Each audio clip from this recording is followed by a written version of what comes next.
மகரம் இந்த பெண்களுக்கு காதல் ரகசியம் என்ன சார்? ஏன்னா மகரம் வந்து எனக்கு தெரிஞ்சு இருக்கிறதுலே ரொம்ப சட்டிலான ஒரு கேரக்டர் அப்படின்ற மாதிரி பார்க்கப்படுது. ஸோ மகரம்க்கு எப்படி சார்? எல்லா பெண்களுமே முதல்ல சட்டிலாக தான் இருக்காங்க. அதுக்கப்புறம் தான் அந்த பையன் செட்டில் ஆயிடுறான். சார் நீங்கள் ஒரு பெண்கிட்ட தான் சார் இன்டர்வியூ எடுத்துட்டு இருக்கீங்க. அதனால தான் நான் செட்டில் ஆகிட்டேன். அதனால் மகரத்தை பொறுத்த வரைக்கும் ரொம்ப முக்கியமான விஷயங்கள், மகரத்தில் இருக்கக்கூடிய பெண்கள் பிறவியில் செவ்வாய் உச்சம் பெறக்கூடிய ராசி அப்படிங்கிறதுனால அகம்பாவ குணாதிசயங்கள் ப்ளஸ் அவசர கொடுக்கையாக இருக்கிறது இதெல்லாம் இருக்கும். செவ்வாய் ஆதிக்கம்ங்கிறதுனால பெண்களுக்கு இருக்கும், ஆண் மகர ராசி என்பர்களுக்கு இருக்காது.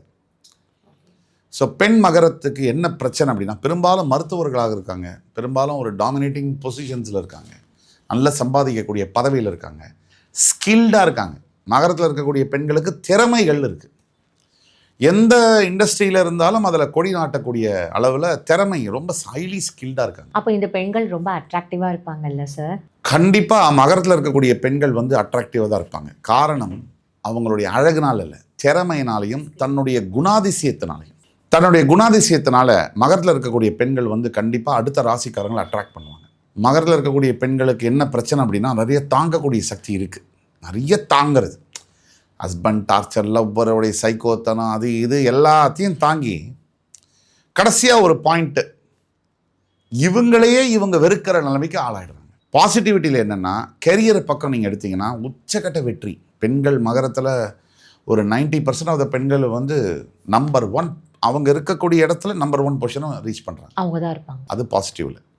காதலில் ஜெயிக்கணும் மகரம் பெண்கள் அப்படின்னா, முக்கியமாக மகரம் பெண்கள் செய்ய வேண்டியது, ஒரு முடிவு நீங்கள் எடுக்கிறதுக்கு முன்னாடி அந்த காதலை பற்றி ஒரு 2 தடவை 3 தடவை யோசிக்கணும்.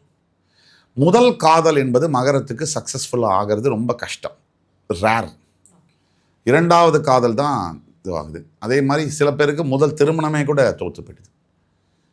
பொதுவில் மகர ராசி என்பர்கள் இருக்கக்கூடிய பெண்கள் என்றைக்கு ஒரு காதலிக்கணும் தீர்மானிக்கிறனும் அன்றைக்கி விநாயகர் வழிபாடுங்கிறது அவங்களுக்கு ரொம்ப அவசியம். அதே மாதிரி தினமும் வீட்டில் ஸ்கந்த சஷ்டி கவசம் படிக்கக்கூடிய அந்த ஒரு ஹேபிட்டை, பழக்கத்தை மகரத்தில் இருக்கக்கூடிய பெண்கள் ஏற்படுத்திக்கணும். வேற்று மதத்தினர் அந்த மதத்தில் இருக்கக்கூடிய கடவுளுக்கு அவங்களுடைய விருப்பப்பட்ட பிரார்த்தனைகளை செய்யலாம். ஆனால் பெரும்பாலும் மகரத்தில் இருக்கக்கூடிய பெண்கள் ஜெயிக்கணும்னா நீங்கள் முதல்ல எக்ஸ்ப்ரெஸ் பண்ணணும் லவ், காதல். ஆமாம், நீங்கள் எல்லா பெண்களுமே, இவங்க மட்டும் இல்லை, 12 உட்காந்துருப்பாங்க, அவங்களும் காதல் இருக்கும், ஆனால் சொல்ல மாட்டாங்க. அது என்னமோ ஒரு எசிட்டேஷன், ஒரு தயக்கம், ஒரு இது. அது காலங்கள் மாறிடுச்சுங்க. 2026 இருக்கும். இப்போ இந்த கூச்சப்படுறது அதெல்லாம் கொஞ்சம் நிறைய அவங்களே மாறிட்டாங்க. பட் மகரத்தில் இருக்கக்கூடிய பெண்கள் என்னதான் ஒருத்தர் மேலே விருப்பம் இருந்தாலும் அவராக சொல்லட்டும் எதிர்பார்த்து அந்த காதல் தோற்று, அது காதலாகவே மாறாமல் தோற்று வேற ஒருத்தர் கல்யாணம் பண்ணது பல கதைகள் இருக்குது. மகரத்தில் அந்த மாதிரி இருக்குமா? அதுதான். இவ்வளோ ஸ்கில்ஃபுல்லாக அவங்க இருக்கிறதுனால அப்போ எல்லா ராசிகளையுமே, எல்லா ஆண் ராசிகளையுமே இவங்க அட்ராக்ட் பண்ணிடுவாங்க. கண்டிப்பாக பண்ணுவாங்க. இப்போ ஆண்கள் எடுத்துக்கிட்டிங்கன்னா, அழகோ பணமோ இதெல்லாம் இல்லாத ஒரு பெண்ணுக்கிட்ட கூட 65 பேர் பிங் பண்ணுறான் ஃபேஸ்புக்கில். நீங்கள் பார்த்தீங்கன்னா அந்த பொண்ணால் ஹேண்டில் பண்ண முடியல. சும்மா ஒரு பொண்ணு பேரை போட்டு ஃபோட்டோ கூட போடாமல் வெறுமனை வச்சுருந்தீங்கனாலே கப்பன்னு அடிக்கிறானுங்க. அப்புறம் இருக்கக்கூடிய சமூகத்தில் தான் நம்ம இருக்கோம். இதுதான் ஃபேக்ட். நம்ம வெளிப்படையாக பேசுகிறோம். அப்போது ஒரு சராசரியாக ஒரு இது இல்லை, ஒரு பெரிய படிப்பெல்லாம் இல்லை, ஒரு பணமெல்லாம் இல்லை அப்படின்னாலே அந்த பசங்க மோதறானுங்க, காம்படிஷனாக. அதில் என்ன ஒரு பெண்கள் பார்க்க வேண்டிய ஒரு விஷயம் என்ன, நான் பெண்களுக்கு இது மூலியமாக சொல்லிக்கக்கூடியது, நீங்கள் உங்கள் பின்னாடி 60 இல்லை 600 ஆண்கள் கூட வருவாங்க. இந்த சமுதாயமும் அப்படி இருக்குது. இங்கே பெண்கள் எண்ணிக்கையே குறைவாக இருக்குது. கல்யாணத்துக்கு பொண்ணே இல்லைங்கிறான் மேட்ரிமோனிலலாம். இதில் என்ன உங்களுக்கு பிரச்சனை இருக்குன்னா, நல்லவன் இருக்கானா? இந்த 600ல் எத்தனை பேர் நல்லவன்? நீங்கள் அதை தேட விட்டுறீங்க. மகரமா சார்? மகரம், எஸ்பெஷலி மகரம். அவசரம், செவ்வாயுடைய ஆதிக்கம். இல்லை ஒரு கிமிக்ஸ் பண்ணுவாங்க இந்த மென்னு. அப்படியே ஒரு பாடி லாங்குவேஜ் இதெல்லாம் பார்த்து மயங்கி டக்குன்னு விழுந்துருது. வாழ்க்கை வேறு, பாடி லாங்குவேஜுங்கிறது வேறு. நீங்கள் சம்பாதிக்கிற திறமை இருக்கணும். ஒரு அடிப்படையில் அந்த குணாதிசயம், அந்த மனப்பாங்குன்னு சொல்லுவாங்க, அதில் ஒரு பெண்ணை மரியாதை கூடிய ஒரு பர்சனாக இருக்கணும். இவ்வளோ இருக்குது. அப்போ இவங்களை பொருந்தக்கூடிய ராசிகள், பொருந்தாத ராசிகள்னு கண்டிப்பாக மகரத்துக்கு ரொம்ப பொருந்தக்கூடிய ராசிகள் அப்படின்னு எடுத்தோம்னாக்க, எனக்கு நான் வந்து உறுதியாக சொல்ல முடியும், ரிஷபம் துலாம் ரொம்ப பொருந்தும், கண்டிப்பாக பொருந்தும். அண்டு மகரத்துக்கு ரொம்ப பொருந்தக்கூடிய ராசி அப்படின்னு எடுத்தோம்னா கடகம் பொருந்தும். இந்த ரிஷபம் துலாம் கடகம் மகரத்துக்கு ரொம்ப ஒத்து வரக்கூடிய ஆண் ராசிகள். இப்போ நீங்கள் ஒத்து வராத ஆண் ராசிகள் அப்படின்னு பார்த்தோம்னா நம்ம சொல்கிறதுல பொது பலன்கள் தான், தனிப்பட்ட ஜாதகத்தில் மாறும். பட் ஒத்து வராத மகரத்துக்கு ரொம்ப முக்கியமான ராசி மேஷம் விருச்சிகம். மகரத்துக்கு அதை தவிர அடுத்தது ஒத்து வராது அப்படின்னு நம்ம எடுத்தோம்னா கண்டிப்பாக வந்து மகரத்துக்கு வந்து சிம்மம் வந்து கொஞ்சம் டக்கப்போர் தான், பிரச்சனை தான். எல்லாரும் சொல்லுவாங்க மகரத்துக்கு சிம்மம் ஒத்து வரும்னு சொல்லுவாங்க, நீங்கள் பல இதில் பார்த்தீங்கன்னா. ஆனால் நான் உறுதியாக சொல்லுவேன், சிம்மத்துக்கு மகரத்துக்கு ஒத்து வராது. எந்த ஒரு கால சூழ்நிலையுமே உங்களுக்கு ஒத்து வராது. எந்த இல்லை, சில பிறப்பு ஜாதகம் மாறும்போது மட்டும் ஒத்து வரும், ரேர் அக்கேஷன்ஸில். பொதுவில் இந்த மேஷம் விருச்சிகம் சிம்மம் வந்து மகரத்துக்கு ஆகாது. இப்போ இவங்களுக்குன்னு வந்து பர்டிகுலர் கலர்ஸ், ஸோ இது போட்டால் அவங்களுக்கு சக்ஸஸ் ஆகும் அப்படின்னு இந்த பெண்களுக்கு. இந்த ஐயப்பன் வேஷ்டி பார்த்துருப்பீங்க, கரு நீல கலரில் இருக்கும், அது violet based colours, dark violet, light violet. அதே மாதிரி வந்து பிங்க்கு, லைட் பிங்க் கலர்ஸ், இதெல்லாம் மகரத்துக்கு ஒத்து வரும். சார், ஒவ்வொரு ராசிக்கும் உண்மையாகவே ரொம்ப அழகாக தெளிவாக ஒரு புரிதல் ஏற்பட்டிருக்கும்னு நான் நினைக்கிறேன் சார். அவங்க எங்கே தப்பு பண்ணியிருப்பாங்க அப்படின்னுட்டுன்னு. ஏன்னா நிறைய பேருக்கு தப்பு சுட்டி காட்டி அதை புரிஞ்சுக்கிற அந்த தன்மை தான் இல்லாமல் போயிருக்கும். இப்போது வந்து இந்த காலகட்டத்தில் அரேஞ்ச்டு மேரேஜ் அப்படின்றத விட லவ் மேரேஜ் தான் ஜாஸ்தியாக இருக்குது, அதை விட பிரேக்கப் தான் ஜாஸ்தியாக இருக்குது, அதை விட டைவர்ஸ் தான் ஜாஸ்தியாக இருக்குது. ஸோ இப்போ இந்த விஷயங்களுக்கு நீங்கள் பெண்களுக்கு ஏதாவது ஒரு அட்வைஸ் சொல்லணும், இல்லை இது மாதிரியான ஒரு விஷயங்கள்லாம் நீங்கள் ஃபாலோ பண்ணுங்க அப்படின்னா ஒரு ஜோசியராக நீங்கள் என்ன சார் சொல்லணும்னு நினைப்பீங்க? அதாவது நம்ம லைஃப்பில் அப்பாவையும் அம்மாவையும் நம்ம செலக்ட் பண்ண முடியாது, குழந்தைங்க பிறக்கக்கூடிய குழந்தைங்களும் நம்ம தேர்ந்தெடுக்க முடியாது. நம்ம நண்பர்களையும் நம்மளோட காதலி மட்டும்தான் நம்ம செலக்ட் பண்ண முடியும்னு இருக்கு. இதில் லைஃப் பார்ட்னரை சூஸ் பண்ணக்கூடியது வந்து அதை விட ஒரு பெரிய முடிவு வந்து லைஃப்பில் இருக்கவே முடியாது. ஏன்னா you are going to travel with that person for 40 years 50 years. அப்போது ஏதோ ஒரு இனக்கவர்ச்சியிலையோ அழகு பேஸ் பண்ணியோ ஒரு அட்ராக்ஷன் பேஸ் பண்ணியோ நீங்கள் செலக்ட் பண்ணிங்கன்னா அதோடைய விலையை நீங்கள் 50 வருஷம் கொடுக்க வேண்டியது.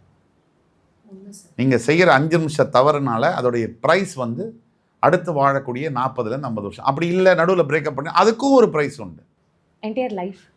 இல்லைம்மா, நீங்கள் காதலிச்சு பிரேக் பண்ணாலும் அந்த டிப்ரெஷன் அது ஒரு 6 மாதம். உண்மை சார். இல்லை கல்யாணம் பண்ணிட்டீங்கன்னா அந்த டைவர்ஸு அது விவாகரத்து கோர்ட்டில் போய் நின்றுட்டு ரஜினி சாரோட முதல் நாளைக்கு டிக்கெட் வாங்குற மாதிரி கூட்டத்தில் போய் நின்று அந்த டைவர்ஸ் வாங்கிறதுக்குள்ளேயும் அட்வொகேட்ஸும் போலீஸும் உங்களை காலி பண்ணிடுவாங்க. ஸோ ஜென்ரலைஸ் பண்ணல, நான் எல்லா அட்வொகேட்ஸும் எல்லா போலீஸும் சொல்லலை, குறிப்பிட்ட சில வக்கீல்கள் குறிப்பிட்ட சில காவல்துறை அன்பர்கள் உங்களை காலி பண்ணிடுவாங்க. இப்போது ஒரு குடும்பத்துக்குள்ளே இல்லை லவ்னே ஆரம்பம், லவ்வுக்குள்ளே தேர்டு பர்சனை நீங்கள் கொண்டு வந்தீங்கன்னா நீங்கள் லவ் பண்ண தகுதியற்றவர்கள். நீங்கள் ஒரு அடல்ட்டு 18 years ஆன அடல்ட்டு நீங்கள் 3வது மனிதரை உங்கள் காதலுக்குள்ளே கொண்டு வந்தீங்கன்னா பெட்டர், உங்களுக்கு லவ்வே வேணாம், சும்மாவே இருங்க. நீங்கள் லவ் பண்ணி என்ன சாதிக்க போகிறீங்க?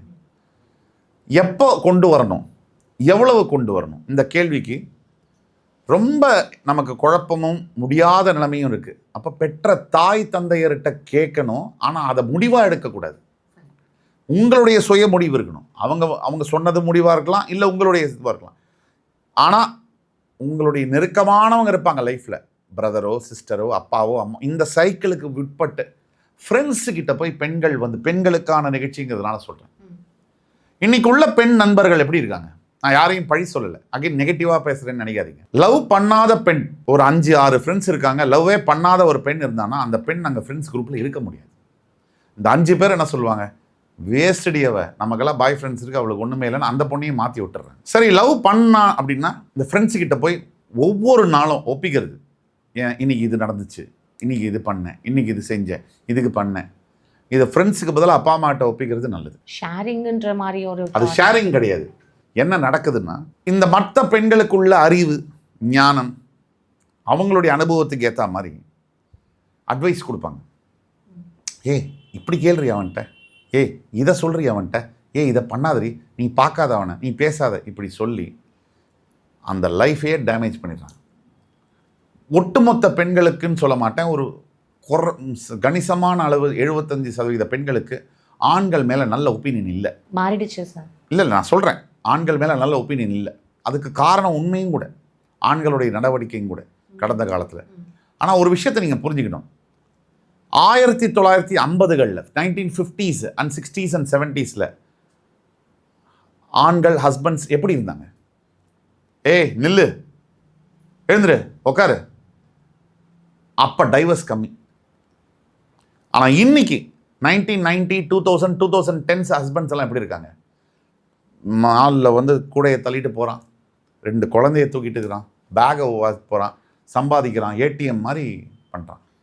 ஆனாலும் விவாகரத்துகள் குறையல் அதிகமாக இருக்கு. அப்போ நீங்கள் பெண்கள் என்ன திருப்பியும் பழைய காலத்துக்கே போகணுன்ற மாதிரி? பழைய காலத்துக்கு போக சொல்லமா, புது காலத்துக்கும் போக சொல்லலை. எந்த காலத்துக்குமே பெண்களை சொல்கிறதுக்கு நமக்கு உரிமை கிடையாது. நாம் வந்து ஒரு கைடன்ஸை தான் கொடுக்க நினைக்கிறோம். நாம் வந்து என்ன நினைக்கிறோம் அப்படின்னா, பெண்களுடைய பார்வை அபவுட் ஆண்கள் அண்ட் இந்த உறவு அது மாறி இருக்கு, நிறைய மாறி இருக்கு, வாஸ்ட் டிஃப்ரென்ஸ் இருக்கு. முன்னாடிலாம் பெண்கள் வந்து ஆண் ஆதிக்கத்தை வந்து பொறுத்துட்டு இருந்தது, அதுவும் தப்புங்கிற. இன்னைக்கு ஆணை ஆதிக்கம் பண்ணுறது அதுவும் தப்புங்கிற. சம்வேர் இந்த பிஸ்னஸில் மிடில் பாயிண்ட்டை ரீச் பண்ணணும். சார், உண்மையாகவே ஒவ்வொரு ராசிக்கும் ரொம்ப அழகாக நீங்கள் வந்து புரிதலை கிரியேட் பண்ணியிருக்கீங்க. அதுவும் பெண்களுக்கு எக்ஸ்க்ளூசிவாக எந்த மாதிரியான ஒரு விஷயங்கள் அவங்க வந்து முடிவு எடுக்கணும், தீர்மானம் எடுக்கணும், எப்படி அவங்கள அடாப்ட் பண்ணிக்கணும், எங்கே அவங்க தப்பு பண்ணுறாங்க அப்படின்றத நீங்கள் ரொம்ப சுட்டி காட்டி ரொம்ப அழகாக எக்ஸ்பிளைன் பண்ணியிருக்கீங்க. ஸோ இந்த நேரத்துக்கும் உங்களோட விரிவான இந்த விளக்கத்துக்கும் நான் நன்றியை தெரிவிச்சுக்கிறேன். நன்றி சார்.